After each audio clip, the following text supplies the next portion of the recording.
Hi hello welcome to my channel anchor రచన.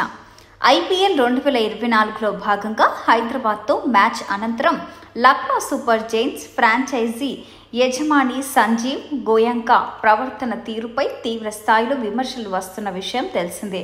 ఈ మ్యాచ్లో Lucknow super Giants జట్టు చిత్తుగా ఓడిపోగా మ్యాచ్ అనంతరం ఆ franchise owner Sanjiv captain KL Rahul తీరుపై అసంతృప్తి వ్యక్తం చేశారు. గ్రౌండ్లోనే అతడిని ఎక్కి పారేశారు.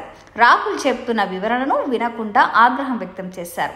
దీనిపై టీమిండియా మాజీ డాషింగ్ ఓపెనర్ వీరేంద్ర స్పందించారు. జట్టును ముందుండి నడిపించేది ఆటగాళ్లు, కోచ్లే అని, ఈ విషయంలో యాజమాన్య జోక్యం అవసరం లేదంటూ ఘాటు వ్యాఖ్యలు చేశారు. వ్యాపారవేత్తలు కేవలం లాభాలు నష్టాల గురించే ఆలోచిస్తారని, కానీ క్రీడల్లో మైదానంలోని ఆటగాళ్లను కించపరచడం కరెక్ట్ కాదని వ్యాఖ్యానించారు. ఇక ఆటగాళ్లను డ్రెస్సింగ్ రూమ్లోనే లేదా ప్రెస్ మీట్ సమయంలోనే కలిసి ఫ్రాంచైజీ ఓనర్ మాట్లాడాలి.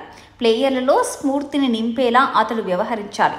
కానీ మ్యాచ్ అయిన వెంటనే మైదానంలోకి వచ్చేసి అందరి ముందు సమస్య ఏంటి, ఏం జరుగుతుంది అని ఒక ప్లేయర్ను ప్రశ్నిస్తే ఎలా ఉంటుంది? ఆటగాళ్లపై అరవడం, కోపం ప్రదర్శించడం సరికాదు.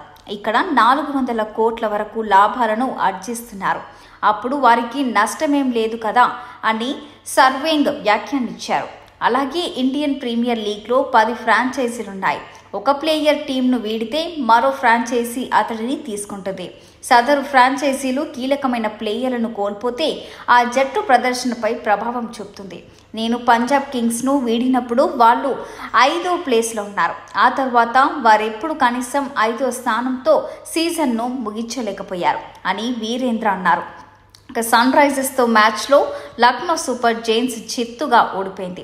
లక్నో నిర్దేశించిన 166 పరుగుల లక్ష్యాన్ని 9.4 ఓవర్లలోనే ఛేదించింది. దీంతో మ్యాచ్ అనంతరం Lucknow owner Sanjiv captain KL రాహుల్పై ఆగ్రహం వ్యక్తం చేశారు. రాహుల్ చెప్పేది వినకుండా కోపం ప్రదర్శించాడు.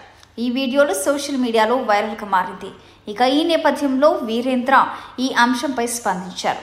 ఇలాంటి మరిన్ని లేటెస్ట్ అప్డేట్స్ కోసం మన ఛానల్ని సబ్స్క్రైబ్ చేసుకోండి, లైక్ చేయండి, షేర్ చేయండి, పక్కనున్న బెల్ ఐకాన్ క్లిక్ చేయడం మాత్రం మర్చిపోకండి.